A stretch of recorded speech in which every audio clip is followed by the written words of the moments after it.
NCIB ಟೈಮ್ಸ್ಗೆ ಸ್ವಾಗತ. ನಾನು ದರ್ಶನ್ ಹುಣಸೂರು. ಕೇರಳದ ವಯನಾಡು ಜಿಲ್ಲೆಯ ಪೆಪ್ಪಾಡಿಯಲ್ಲಿ ಸಂಭವಿಸಿದ ಭೂಕುಸಿತ ಪ್ರದೇಶಗಳಿಗೆ ಲೋಕಸಭೆ ವಿರೋಧ ಪಕ್ಷದ ನಾಯಕ ರಾಹುಲ್ ಗಾಂಧಿ ಮತ್ತು ಕಾಂಗ್ರೆಸ್ನ ನಾಯಕಿ ಪ್ರಿಯಾಂಕಾ ಗಾಂಧಿ ವಾದ್ರಾ ಅವರು ಇಂದು ನೀಡಬೇಕಿದ್ದಂತಹ ಭೇಟಿಯು ಪ್ರತಿಕೂಲ ಹವಾಮಾನ ಪರಿಸ್ಥಿತಿಯಿಂದಾಗಿ ಮುಂದೂಡಲಾಗಿದೆ ಅಂತ ಹೇಳಿ ತಿಳಿದು ಬಂದಿದೆ. ಭೇಟಿ ರದ್ದು ಕುರಿತು ಸಾಮಾಜಿಕ ಜಾಲತಾಣ ಎಕ್ಸ್ನಲ್ಲಿ ಪೋಸ್ಟ್ ಹಂಚಿಕೊಂಡಿರುವಂತಹ ರಾಹುಲ್ ಗಾಂಧಿ ಅವರು ವಯನಾಡಿಗೆ ಭೇಟಿಯನ್ನ ನೀಡಿ ಸಂತ್ರಸ್ತ ಕುಟುಂಬಗಳನ್ನು ಭೇಟಿ ಮಾಡೋದಕ್ಕೆ ಹಾಗೂ ಅಲ್ಲಿನ ಪರಿಸ್ಥಿತಿಯನ್ನು ಅವಲೋಕಿಸೋದಕ್ಕೆ ಇಂದು ನಾವು ಭೇಟಿ ಮಾಡಬೇಕು ಅಂತ ಹೇಳಿ ಯೋಚನೆಯನ್ನ ಮಾಡಿದ್ವಿ. ಆದರೆ ನಿರಂತರ ಮಳೆ, ಪ್ರತಿಕೂಲ ಹವಾಮಾನದಿಂದಾಗಿ ತಲುಪುವಂಥದ್ದು ಕಷ್ಟಕರ ಆಗಿದೆ ಅಂತ ಹೇಳಿ ಅಧಿಕಾರಿಗಳು ಮಾಹಿತಿ ನೀಡಿದ್ದರಿಂದಾಗಿ ಭೇಟಿ ನೀಡೋದಕ್ಕೆ ಸಾಧ್ಯ ಆಗ್ತಾ ಇಲ್ಲ ಅಂತ ಹೇಳಿ ತಿಳಿಸಿದ್ದಾರೆ. ಇನ್ನು ಶೀಘ್ರವೇ ವಯನಾಡಿಗೆ ಭೇಟಿ ನೀಡೋದಾಗಿ ಭರವಸೆಯನ್ನು ಕೊಟ್ಟಿದ್ದಾರೆ.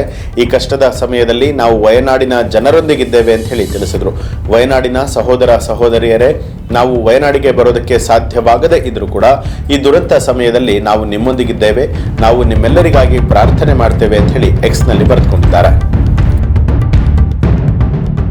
ಇದು ಈ ಹೊತ್ತಿನ ಪ್ರಮುಖ ಸುದ್ದಿಗಳು. ಮತ್ತಷ್ಟು ವಿಶೇಷ ಸುದ್ದಿಗಳಿಗಾಗಿ ನೋಡ್ತಾರೆ ಎನ್ಸಿಐಬಿ ಟೈಮ್ಸ್, ಅಪರಾಧ ಮುಕ್ತ ರಾಷ್ಟ್ರಕ್ಕಾಗಿ.